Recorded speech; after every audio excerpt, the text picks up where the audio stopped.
We're going to walk you through the installation of the J&L oil separator for your Honda Civic.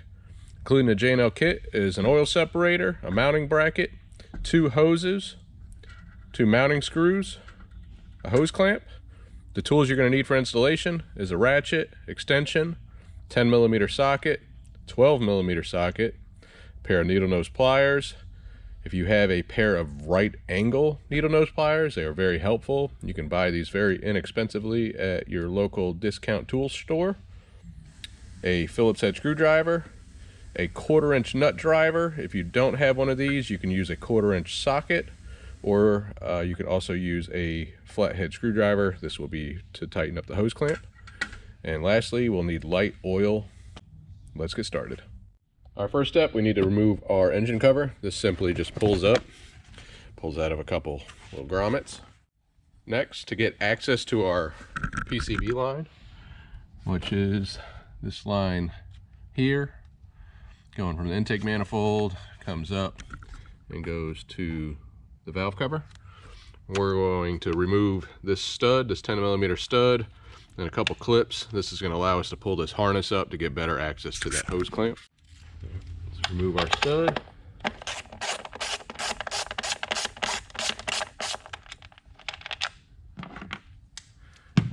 And then these clips, you simply just take your finger and push that away from the clip. That'll lift up. There's another one here. And then last one there. And that's just going to give us enough wiggle room to get to that clamp.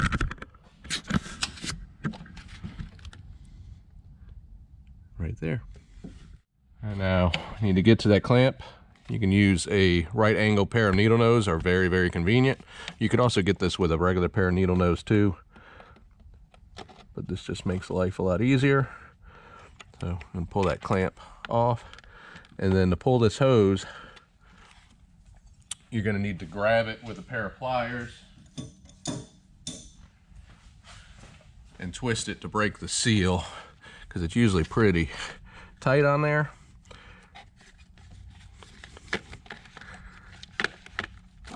There we go. All right, now we're going to go and prep our oil separator for installation. So grab your oil separator, the supplied mounting bracket. You'll notice that there's 2 logos on them. All you're going to do is align the 2 logos and then use the supplied screws to mount the bracket to the oil separator.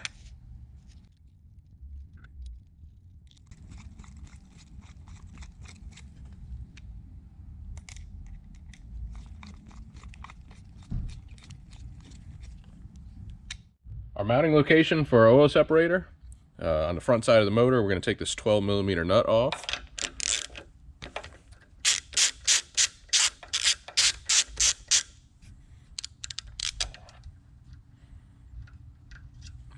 And we're going to slide our J&L bracket over that exposed stud and use that same nut to secure the bracket. Don't tighten this all the way up yet. Just finger tight for now. We'll run our hoses and we'll tighten that up last. Now we're going to go and work on routing our hoses. First hose I'm going to take is the hose with the straight connect fitting. We're going to route this underneath these 2 little wiring harnesses, and we're going to go between this metal pipe and the valve cover. So we're just going to feed that towards the PCV connections we disconnected earlier. Once I'm done routing this, I will show you how this is all tucked in. Just routing this, basically the path of least resistance here. You see how this pulls through nice and easy? Then we're going to take this line and tuck it underneath this harness and underneath this large harness here. So that's all we're going to do for now. Then we're going to take our hose with a 90-degree fitting, and we're actually going to route this the opposite way, because this is going to be a little bit more difficult to pipe through that way. So we're going to go, you can just follow and chase your same line you just ran. So across the back of the engine.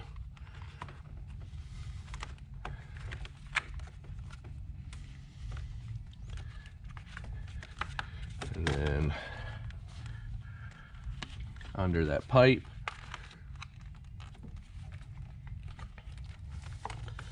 feed that through. And I'm going to tuck the line underneath this air elbow, the box, air box. And the same thing, we're going to tuck this underneath this harness. And just try to get that close to being in place. And just to show you, here we have the 90, we have the straight, and we're tucked under the silver pipes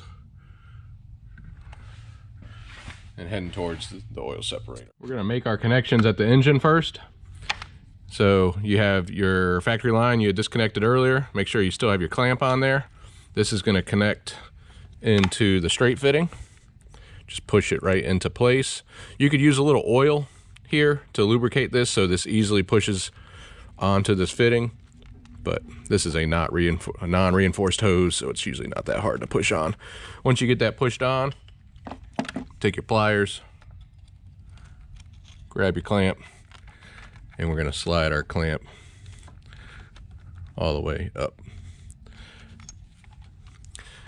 And then for the 90 degree, this is going to plug onto the valve cover connection. If your harness tucked back down, you can push that out of the way. And what you want to do here, take your supplied J&L clamp. I've already tightened this some because the clamp is a little large for a 3/8 hose. It's rated 3/8 to 1/2 inch. But I'm going to go and just slide that into place and then push this fitting, push the hose onto the fitting. And once you have that, 1/4 inch nut driver here is your best friend. You can also use a flathead screwdriver. It's just tough because it's a very tight area, or a 1/4 inch socket with an extension on a ratchet will work too. But I'm just going to tighten this clamp up. You can go between this little loop here to get to the clamp. And you just want to make this tight enough to seal air. It doesn't need to be crazy tight. Really, you probably don't even need a clamp here on this naturally aspirated car, as that hose fits that bar pretty tight. So our engine connections are done. Now it's time to hook it up to the oil separator. Same thing for these hoses. You can use a little grease on a Q-tip, or even just a little motor oil inside these hoses or on the fittings themselves. It'll go make this a lot easier to push these hoses onto these fittings. So I'm just going to grease up my hose ends here. And it is important that you know which line is which.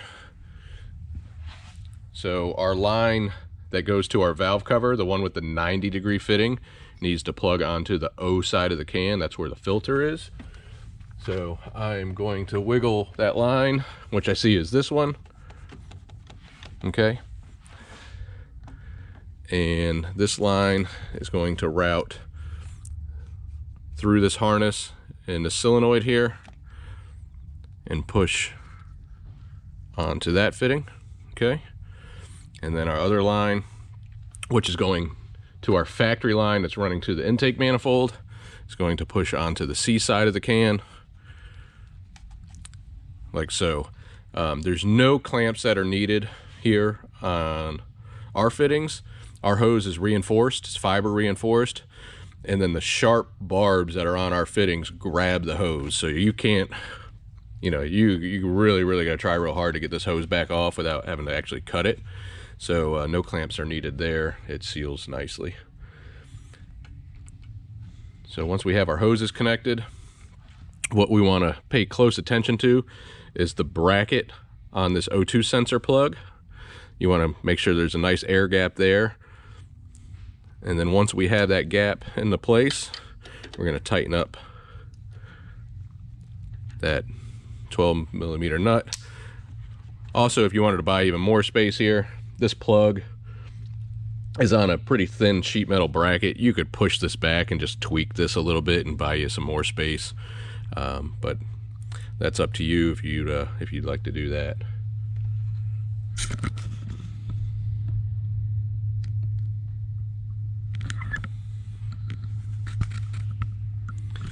So check your lines. We just want to see that everything's nice and you can wiggle everything, nothing's hitting hard. Double check your connections here. You want to see nice looping bends, nothing kinked. Now we just need to reassemble our harness and reinstall our engine cover.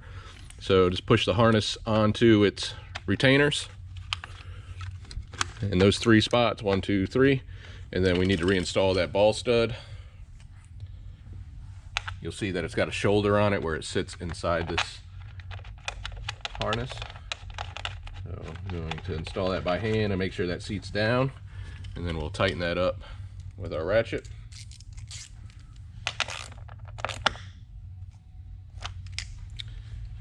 And lastly, I need to reinstall our engine cover. Simplest thing here, you got a big hole, that's for the oil fill cap. Just align that, center it in, and you'll hear the engine cover push right into place. The cover doesn't have any retainers over here, and the cover is just going to rest on our oil separator holes. But you see how loose foam this is. It's not a big deal. It's not going to hurt the hoses, and the hoses aren't going to hurt the cover. That completes your installation. Pretty simple one here. Nice thing about this, if you ever wanted to return back to stock, single bolt. You can pull the can off the bracket, undo your 2 clamps, and you have your factory line right there. You don't have to look for it, and reinstall if you want to do that for service or warranty work. What we suggest you do is after 1,000 miles of driving, check it. To check the can, you simply unscrew the bottom, dump out the contaminants and wherever you would put used oil. Do not put it back into the engine. When you're reinstalling the reservoir, screw it up into the O-ring. The O-ring will stop the reservoir, and then give it about another half a turn. That's all it needs. If you tighten it, over tighten it, it'll be very, very hard to get off later. So kind of treat it like an oil filter, where you to the O-ring, half a turn, it's plenty tight. Check it out 1,000 miles. That'll give you an idea of how often you really need to service it. On average, most applications are an ounce or so every 1,000 miles. Sometimes less, especially on the import stuff. Imports run pretty clean. But again, every vehicle's different. Also, if you live in a cold climate, you're in the wintertime, you're going to see some condensation mix in with that oil and that fuel that's going to come into this can. So your collection rate will be more in the winter months if you're in the cold. This unit is compatible with our extension. So currently, as it sits, this unit holds 3 ounces of fluid. We have an extension that doubles the capacity of this unit to 6 ounces that can be added at any time. It is very close to this fan shroud, but you have enough adjustment in the bracket to tweak that around. And also, if you tweak this plug, the only thing that gets in the way is this plug. But if you just simply push that plug back a little bit, you'll buy plenty of space there, and there is room for that extension if you want to go longer without having to check your oil separator. If you have any questions, reach out to us. We appreciate you watching, and we'll see you on the next one.